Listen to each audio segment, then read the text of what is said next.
Hello, and welcome to another on-air episode of The Community Is You. We have an even more special episode with Dr. Gillian. Hi everyone, welcome back to our show. We are on air right now with an amazing and fabulous and a very special guest speaker. Get ready for inspiration, get ready for creativity, get ready for powerful tips you can bring to your classroom. We can't wait to learn from the amazing Dr. Cecilia. So, Dr. Cecilia, we have a question for you from our Queen Claudia. Dr. Cecilia, in Italy, we don't really have this kind of modern classroom projects. So can you please tell me more about that? Because I'm very curious and I love the way that you nurture your students. You want them to achieve their potential, and I would like to learn from you. Thank you. Yeah, all right. Thank you, Claudia. That is a great question. And so first and foremost, I tell anybody you can go to modernclassroomproject.org because there is a website that you can go to and you can learn so much about it. We also have a great virtual mentorship program where you work with mentors such as myself, because I am an expert mentor, where we will walk you through creating your first module. The thing that I always tell my mentees is this. I said when I was in their seat, I wanted to walk away with a already ready to do modern classroom lesson. But you don't have to do it that way. Like you could just go through the models and make things. I was like, but make it make sense. And so as you're going through, you're learning and you're thinking about, so how do I make my classroom self-paced? Like, because I tell people, take lessons that you are already doing and then understand that you are going to have to give up some things. Like when you start doing self-pacing, you cannot do everything. You can't. You just can't. Yes. And so what I did was I picked a lesson and I looked at every single thing that I did for that lesson. And I said, okay, what are my absolute non-negotiable lesson activities? Okay, because when you're doing modern classroom, I didn't say this, like we have 3 layers to it. It's called must do, should do, and aspire to do. And so the non-negotiables where I was like, if the kids only did this, I could live with and be comfortable with the fact that they'll still get what they need, but at least they get the gist, they get the, the bulk of it, the meat of the lesson. So those are my must do's. My should do's are for my students who may have capacity to move at a much faster rate, but because they finished all the must do's, they don't get to just kick up their feet and chill and like mess up the classroom vibe. So those are usually like something that's a little bit more thought provoking. And now they're applying it. They're taking what they learned in the must do's and kind of applying it to something. And then my aspire to do usually is an activity where now you are applying it to like a real world scenario. Because at the end of the day, I want them to see connections between, okay, we're learning this, but this really does apply in the real world. So that's basically how, you would set up your lessons. And that's how students are able to self-pace, because everybody doesn't have to go from must do to aspire to do. And this is the way I explain it to the students. I'm like, so here in the United States, we have like standardized tests. I'm in Louisiana, so we have what's called the LEAP. And on a LEAP assessment, you have like these layers. And either you're going to get advanced, mastery, basic, approaching basic, and unsatisfactory. And so what I tell them, we don't focus on approaching basic and unsatisfactory, because that would be my class and you did absolutely nothing, whatsoever. And I'm like, if you do my must do's and that's all you do, you should at least have a basic level of attainment. If you make the should do's, that's mastery. Now you're like reaching that mastery range. And then if you get to the aspire to do's, that's an advanced. So then people ask me, how does this transfer over to grades? The thing the students ask too. So if all you do are my must do's, that means you're going to get a C for the lesson. That doesn't mean the class. That just means for that lesson. For that lesson, you're going to trend in the C range, because the maximum amount of points you can get is 80. If you're able to do the should do, because you're getting it, you on it, that's going to take you to the 90. So now I'm in the B range.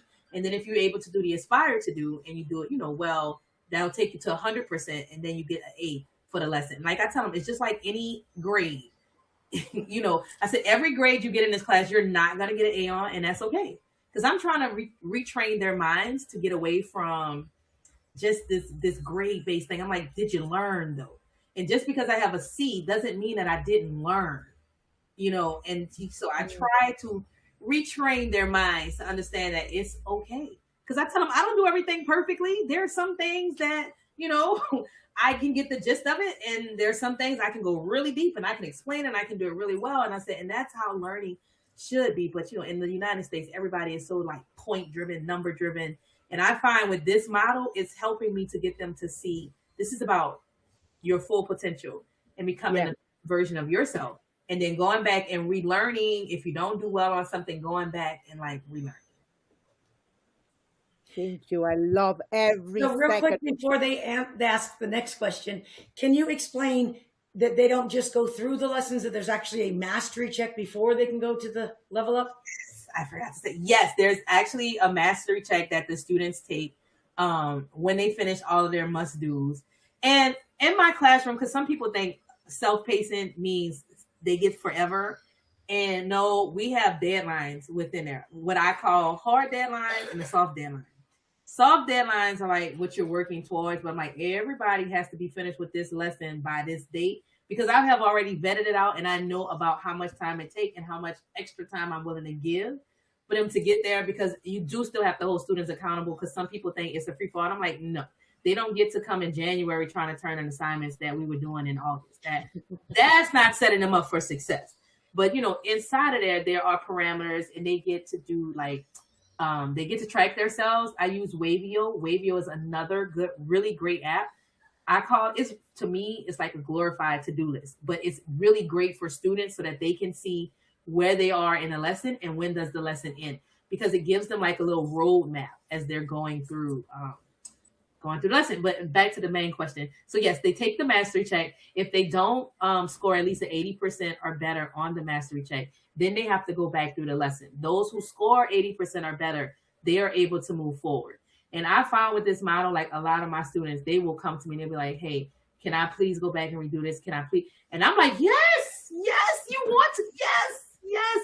You know, and so I love that for them, because again, that's teaching them advocacy, that's getting them to do those like metacognition, like reflection of like, what can I do better? Because like I tell them, and then I don't do that average between, like, let's say you made a 60 the first time, but then now you come and you make a 90. I'm not averaging between those grades. You got the 90. You acquired the additional knowledge. So why would I sit there and penalize you for going and learning? And so I also try to get educators to kind of think about that a little bit differently too. Because like, what are we averaging? Stop it. You know. So anyway. So Miss Cecilia, you already mentioned I must do, I should do, and I aspire to do. Here in our countries, we add a fourth one, which is I can do.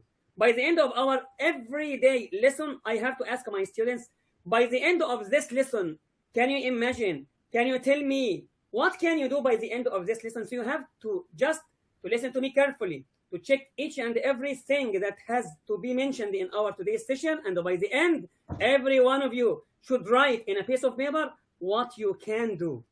This is what you must do by the end. This is what you should do. And this is what you are aspired to do. And the result is, by the end, what you can do, which I love so much. Thank you for sharing.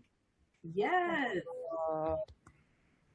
So, Dr. Cecilia, I like that you mentioned the mentorship program.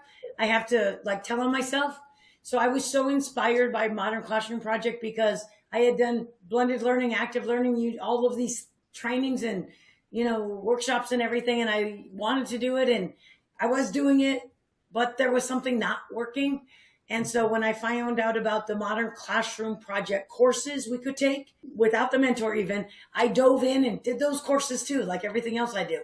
But there was still something missing. So then I applied for a scholarship for the mentor, and I did it with a mentor, and I was held accountable for making trackers and proving that I did this. And I had to slow down and reevaluate what I was doing honestly. And what I was missing was the structure, right? I knew all the models. I knew all the I knew that and active learning, but I didn't have that core structure. So I think that's what Modern Classroom changes for all of us that are in this, you know, different learning styles of the 21st century. But Modern Classroom was the thing for me that made it actually work, even for my 8-year-olds. And that is the thing, like the mentees I work with, and, you know, I tell them it's all about the structure. And then I tell people too, how I get the structure to work for me. The first 3 days of my class is learning the model and teaching them how to be a student in a modern classroom. And I know some teachers that they try to avoid that, what they might do, oh, I'm gonna do this quick training. And I'm like, I'm telling you, if you don't, it is going to fall flat on its face and you're going to be upset. I said, but I promise you, if you do, and then you hold them accountable and you also give them, like they have mastery, we have what's called Unit 0. And there's a mastery check on that, so that once we're ready to rock and roll, you can't say, oh, I didn't understand this structure, or I didn't understand how to find the work, because that's, I think, 90% of some people's battle is like fighting kids on, well, I couldn't find this or I couldn't do this. I'm like, did you train them? Did you show them? Remember, when we start a job or we start doing something new, we have to go get trained, right? So why aren't we training the students in that same way? And then also while you're training them, they're actually getting accustomed to what your modern classroom is about to look like through the Unit 0. So I definitely recommend train them, please. I say at least 3 days. I don't think you can do it in under 2, but 3 is good. If you could do 4, that's even better. If you could share the link to share with other educators around the world to join, in case they would love to join modern classrooms, it will be helpful for them. You can share the link with us, and we'll be sharing with other educators around the world. Yes, I would love to. Absolutely. Awesome. So this was such an empowering conversation about best practices of what we should be doing, of teaching, not only teaching, but learning. So I'm on the journey as well, and every day is a new day for our learners. And we thank you so much, Dr. Gilliam, for your expertise and your mentorship of us in this community as well. You are quite welcome. Thank you all for having me. Thank you, Dr. Cecilia.